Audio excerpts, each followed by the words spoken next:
अस्सलाम वालेकुम एवरीवन। तो कैसे हैं आप लोग? अल्हम्दुलिल्लाह से ठीक होंगे। चलो आज हम करते हैं एक और नए वीडियो के बारे में बात। तो जब भी मैं इन मामलों के बारे में सोचता हूँ और देखता हूँ तो मुझे लगता है कभी कभार कि हिंदुस्तान की जो सरकार है उससे मुसलमानों पर जुल्म करने की आदत हो चुकी है और हिंदुस्तान के मुसलमान को जुल्म सहने की आदत हो चुकी है। आए दिन हम कहीं ना कहीं देखते हैं कि मुसलमानों को सिर्फ इस नाम पर कि वो मुसलमान है मार दिया जाता है, लेकिन उसके बाद फिर क्या? कुछ नहीं। मस्जिदों को तोड़ दिया जाता है, मस्जिदों पर पथराव किया जाता है, मस्जिदों के आगे डीजे बजाए जाते हैं या फिर मुसलमानों को गालियां दी जाती हैं, कुछ भी एवरीथिंग किया जाता है, लेकिन उसके बाद क्या? कुछ नहीं। इसी तरीके का एक मामला भी पेश आया है यूपी के संभल जगह का। तो वहां पर एक मस्जिद है जिसको कुछ लोगों ने दावा किया है कि ये जो जामा मस्जिद है ये कोई हरि मंदिर है। अब मेरी बात यह समझ में नहीं आती कि अचानक से ये सब कुछ कैसे हो जाता है। यूपी की जो मस्जिद है बहुत पुरानी मस्जिद है और वहाँ की मशहूर एक मस्जिद है जिसे संभल की जामा मस्जिद के नाम से जाना जाता है और वहाँ के लोगों को इस मस्जिद से जुड़ी हुई मोहब्बतें भी बहुत ज़्यादा हैं क्योंकि बुजुर्ग गुजरे हैं इस मस्जिद में इबादतें करते हुए। तो अब अचानक से कोई आकर के ये कहे कि ये तो मस्जिद नहीं मंदिर है, इसे हमें दो, तो ये कहाँ का जो है काम है। चलो इस हद तक भी अगर बातें रहती तो एक अलग बात थी, लेकिन यहाँ तो मामला कुछ और ही हो गया। दूसरे पक्ष के लोग आते हैं, आकर के दावा करते हैं कि ये जो मस्जिद है ये दरअसल मस्जिद नहीं है, ये एक मंदिर था कभी और इसे तोड़ करके मस्जिद बनाया गया है। तो चलो एक निगाह हम डालते हैं संविधान के ऊपर, जहां पर लिखा हुआ है कि 1947 से पहले जितने भी धर्म स्थल थे, सिर्फ बाबरी मस्जिद को छोड़ करके जितने भी धर्म स्थल बने हुए थे उनको ना तोड़ा जाएगा ना दूसरे धर्म स्थल में बदला जाएगा, चाहे वो जो भी है जैसा भी है उसे वैसा ही रहने दिया जाएगा। तो चलो यहाँ पर तो संविधान की ये बात बिल्कुल नहीं मानी गई। ठीक है, अब हम दूसरी बात करते हैं। चलो चलते हुए हालात ही के ऊपर दूसरे पक्ष के लोगों ने अगर दावा किया कि ये जो मस्जिद है ये मंदिर है, ठीक है भाई, तो इसके तुरंत सिर्फ 2 घंटे बाद सर्वे टीम जो है मस्जिद के अंदर सर्वे करने के लिए पहुंच जाती। मुस्लिम पक्ष को ना कुछ बताया जाता है, ना कोई नोटिस दिया जाता है, ना उनसे कुछ बातचीत की जाती है, ना उनसे कुछ पूछा जाता है। भाई ये तो बिल्कुल ऐसा हुआ कि मैं एक घर बनाया मैंने और मैं वहां पर रह रहा हूं और सामने वाला कोई आकर के कहे कि ये तेरा घर है ही नहीं, ये तो मेरा घर है, और मुझसे बिना कुछ पूछे बिना कुछ पूछताछ किए डायरेक्टली सर्वे टीम मेरे घर पर आ जाए और कहने लगी कि ये तुम्हारा घर नहीं है, ये तो इसका घर है। भाई ये कहाँ की बात हुई? भाई मैं यहाँ पर जब इतने दिनों से रह रहा हूँ, मेरे पास इसके सारे डॉक्यूमेंट्स हैं, मेरे पास इसके सबूत हैं। अगर आपको अपनी बात साबित करनी है तो उसके लिए आपको मेरे सामने अपने सबूत जो पेश करने होंगे। आपकी भावनाओं के लिए या फिर आपकी कही हुई अल्फाजों के लिए या फिर आपको खुशी पहुंचाने के लिए मैं अपना घर जो है बिल्कुल भी नहीं छोड़ सकता। यही मामला मस्जिद का है। अगर आपको साबित करना है तो उसके लिए तहकीकात की जाए, उसके लिए डॉक्यूमेंट्स को कोर्ट तक पहुंचाया जाए, दोनों समुदायों को आमने सामने लाया जाए, दोनों समुदायों को बैठाया जाए, उनकी बातें चीत करवाई जाए और उसके बाद में जो फैसला है कोर्ट की तरफ से वो फैसला माना जाए। लेकिन यह कहाँ का न्याय हुआ कि 2 घंटे पहले दूसरे पक्ष के जो लोग हैं उन्होंने ये दावा किया कि ये कोई मस्जिद नहीं मंदिर है। 2 घंटे बाद सर्वे टीम पहुंचती है, पुलिस पहुंचती है, हजारों की तादाद में लोग पहुंचते हैं और जब भीड़ इकट्ठा होती है तो वहां पर फायरिंग होती है और इसी बीच कुछ मुसलमान लड़कों की जान चली जाती है। आए दिन ऐसे वाक़े देखने के लिए मिलते हैं। आखिरकार कब तक हिंदुस्तान में ये सब कुछ होता रहेगा? कुछ लोगों का बताना है कि 5 जो है मुसलमान नौजवान लड़कों की वहां पर जो है जान जा चुकी है। कुछ का बताना है कि 3 नौजवान लड़कों की वहां पर जान जा चुकी है, जिनमें से एक के कुछ बच्चे भी थे, छोटे मासूम बच्चे थे। चलो आपको मैं एक बार ये माँ की वीडियो दिखाता हूँ, इसको आप देखिए फिर आगे बात करेंगे। मेरा बच्चा तो अच्छा खासा सौदा लेने गया था दुकान का और वहाँ को निकल गया होगा जुम्मा मस्जिद तक, वहाँ से क्या पता क्या हुआ, वहाँ से कोई पता ना, वहीं से मेरे बच्चे की खबर आई, क्या हुआ गोली लग गई उसके, नईम के गोली लग गई। भाई सबसे पहले गलती यही है कि बात को जो है दोनों समुदायों के बीच में नहीं रखा गया। कहीं ना कहीं या फिर साफ अल्फाज में कहा जा सकता है कि बहुत बड़ी राजनीति है, मकसद था सिर्फ दंगा फैलाना, वो हो गया, लोगों के बीच में नफरत फैलाना। अगर आपके पास कुछ नहीं है ना, राजनीति में कुछ भी नहीं है, आपके पास कोई पॉइंट ही नहीं बचा राजनीति करने का, या फिर कोई भी ऐसा पॉइंट नहीं बचा जिससे आप लोगों के बीच में अपनी जो है धर्म वाली बातें या भाषण फेंक फेंक कर मार सको, तो कुछ मत करो। किसी भी मस्जिद को मंदिर बता दो, या फिर किसी मुसलमान को कहीं पिटवा दो। बस हिंदू मुसलमान का जो है आज जो है मामला, दोनों समुदायों को आपस में लड़वा दो, बाकी सारी चीजें आपकी उतरेंगी। अब आपके लोग जो है ना, वो आपके हिंदू मुसलमान के ऊपर जो भाषण है ना, उन्हें भी बड़े प्यार से, बड़े गौर से सुनेंगे और बड़ा फख्र महसूस करेंगे कि हमारे नेताजी है ना, वो शिक्षा पे बात नहीं करते, रोजगार पे बातें नहीं करते, वो देश के विकास के लिए बातें नहीं करते, वो धर्म पे बातें करते हैं, हिंदू मुसलमान को लड़वाने के लिए बातें करते हैं। लोग अब बड़ा फख्र महसूस करेंगे। हिंदुस्तान के लोगों की मानसिकता पूरी तरीके से बदल दी गई है। चलो खैर, वहाँ के सांसद हैं, उनकी भी हम एक बार वीडियो देखते हैं और सुनते हैं कि उनका क्या कहना है। मेरा अधिकार है कि मैं कोर्ट के आदेश के खिलाफ आके कोर्ट में जा सकता हूं, और जो कोर्ट ने आदेश दिया मैं उससे सहमत नहीं हूं। मेरा यह है कि इस आदेश के तहत, क्योंकि दूसरे पक्ष को यानी कि हमारे पक्ष के लोगों को नोटिस नहीं दिया गया, उनको सुना जाना चाहिए था पहले, सर्वे देने से पहले, आदेश देने से पहले। खैर, कोर्ट का मामला है, उन्होंने आदेश दिया, लेकिन उससे ज्यादा मुझे ताज्जुब है कि संभल का पुलिस प्रशासन, इस उत्तर प्रदेश की हुकूमत के अधिकारी, पता नहीं ऐसा क्या हो रहा था कि आदेश उधर हो रहा है कोर्ट का, और 1-2 घंटे के बाद में यहाँ पे सर्वे कराने के लिए लिया है। इतनी जल्दी कौन सी थी, क्या मजबूरी थी उनके सामने जो इतनी जल्दी सर्वे कराने के लिए लाए?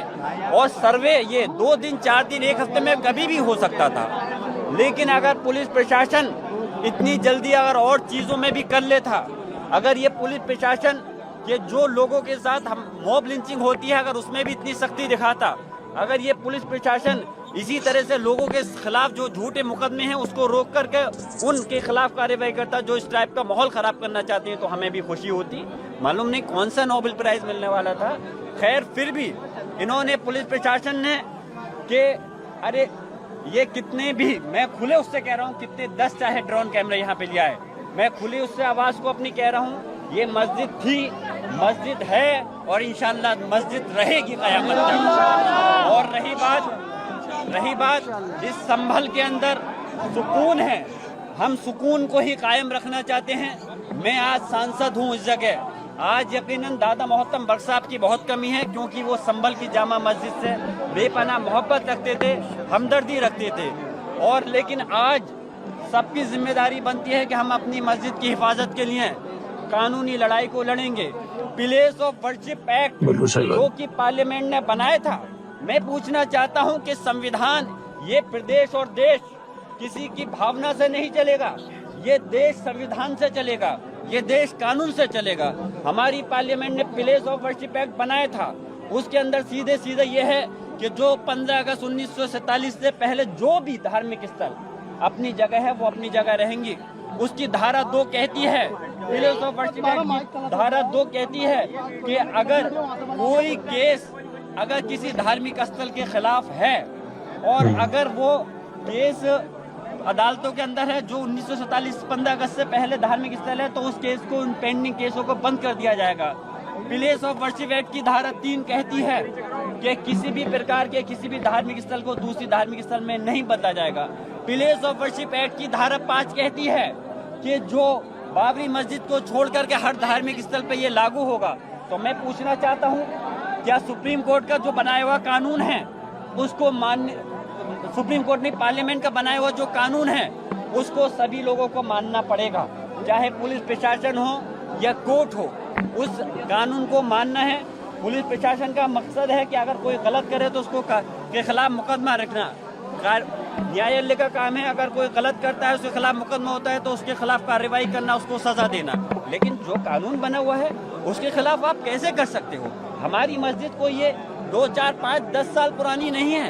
इसको जो ये कहा जा रहा है कि बाबर ने किसी धार्मिक स्थल को उनको तोड़ करके बनवाया, अरे ये धार्मिक स्थल, ये मस्जिद पहले से किसी को तोड़ के नहीं बनाई गई। और हमारा मजहब इस्लाम ये कहता है, मैं आपको आपके चैनल के माध्यम से बताना चाहता हूँ, चाहे रिटन मीडिया हो या इलेक्ट्रॉनिक मीडिया, हमारे मजहब इस्लाम ये कहता है किसी धार्मिक स्थल को तोड़ के तो अपना धार्मिक स्थल बनाने की दूर की बात है। अगर कोई हमारा मजहब का भी अगर इंसान है, मुसलमान है, तो उसकी जगह पे भी ज़बरदस्ती आप उसकी सहमति के बगैर धार्मिक स्थल नहीं बना सकते, तब तक वो जायज़ नहीं होगा। तो ये धार्मिक स्थल मस्जिद थी। अरे नहीं सदर साहब, मैं बात रख रहा हूँ, उसमें गलत क्या है? अरे हक है, हक कहेंगे हम। पुलिस प्रशासन और सरकार से दबने वाले थोड़ी हैं। अरे हम इस देश के मालिक हैं, नौकर गुलाम नहीं हैं। हम इस देश के अंदर जब आज़ादी की जंग लड़ी गई थी, जब बंटवारा हुआ था, हमने इस देश को अपनी मर्जी से चुना है, मजबूरी से नहीं रह रहे इस देश के अंदर। हम इस देश के अंदर बाई चॉइस हैं, हम मजबूरी से नहीं हैं। तो हमारा हक है हमें बोलने का, हमें अपने धर्म को अपनाने का, हमारे अपने धार्मिक स्थलों की हिफाजत करने का हमारा फर्ज बनता है। और हम कानूनी लड़ाई को लड़ेंगे और मैं प्रयास करूंगा। पार्लियामेंट का सेशन शुरू होने वाला है 25 तारीख से। मैं कोशिश करूंगा कि इस मसले को इंशाल्लाह कि मुझे बोलने का मौका मिले पार्लियामेंट में, मौका मिलेगा तो मैं इस बात को पार्लियामेंट के अंदर भी उठाऊंगा। और रही बात कानूनी जो दाव पेच है, उस कानूनी लड़ाई का जवाब हम कानूनी लड़ाई से ही देंगे। हम यहाँ कोई संभल की सरजमी पर कोई हम लड़ाई जंग नहीं करना चाहते, न किसी दूसरे धार्मिक लोगों से, ना ही पुलिस प्रशासन के लोगों से। लेकिन हम ये चाहते हैं, क्योंकि रही बात जहाँ तक धर्म की बात है, मैं कह रहा हूँ, मुझे जो वोट दिया है, मुसलमानों के साथ दूसरे धर्म के लोगों ने वोट दिया है, मैं उनका भी सम्मान करता हूँ। लेकिन उनका सम्मान भी करता हूँ, उनका काम भी करता हूँ, और उनको हक और इंसाफ के लिए राजनीतिक तकाजे से, जिस कुर्सी पे मैं बैठा हूँ उससे भी, और मजहबी तकाजे से भी मैं मुसलमान और हिंदू समाज के लोगों के जायज़ काम को करूँगा। लेकिन जहाँ मैं मजहबी आदमी होने के नाते, ये जामा मस्जिद अल्लाह का घर है और प्लेस ऑफ वर्शिप एक्ट का जो उल्लंघन किया जा रहा है, मैं चाहता हूँ उसके ये चीज़ें नहीं होनी चाहिए, क्योंकि ये सारी धार्मिक स्थलों पर अप्लाई होते हैं, चाहे मस्जिद हो, गुरुद्वारा हो, धार्मिक चाहे मंदिर हो या गिरजाघर, कोई भी चीज़ हो, हर उस पर लागू होता है। तो सिर्फ बाबरी मस्जिद को छोड़ करके प्लेस ऑफ वर्शिप एक्ट में था, सारे धार्मिक स्थल जो 15 अगस्त 1940 से पहले हैं वो अपनी जगह रहेंगे, उनकी जगह पर कोई दूसरा नया रूप या दूसरा धार्मिक स्थल नहीं बनाया जाएगा। मैं फिर से आप सब लोगों से ये कहता हूँ कि आप लोग भी मीडिया के लोग हैं, आप लोग इस देश का चौथा पिलर कहलाते हैं। आप लोग भी हक और इंसाफ और सच्ची आवाज़ को दिखाइए कि किस प्रकार यहाँ पे संविधान के गला घोटा जा रहा है, किस प्रकार संविधान की धज्जियाँ उड़ाई जा रही हैं। मैं आखिर में अपने सभी मुसलमान भाइयों से ये बात कहता हूँ कि वो सुकून से रहें, कोई किसी के भड़काऊ बयान में नहीं आए। लेकिन अभी उसकी इस मस्जिद की जंग के लिए हम लोग आगे हैं, हम कानूनी दाव पे। तो देख लिया आप लोगों ने, तो ये वहाँ के संसद थे और इन्होंने पूरा वाक़या जो यहाँ पर बयां कर दिया कि किस तरीके से आखिरकार वहाँ पर 2 घंटे के अंदर पुलिस ने सर्वे स्टार्ट कर दी और वहाँ के लोगों पर लाठियाँ गोलियाँ चार्ज हो रही हैं। तो ये सारे मामले हैं और मैं तमाम मुसलमानों से ये कहना चाहूँगा कि अभी भी वक्त है अपनी मस्जिदों को आबाद करें। अनकरीब कहीं ऐसा वक्त ना आन पहुँचे कि ये हवा चलते हुए हमारे घरों तक आ पहुँचे।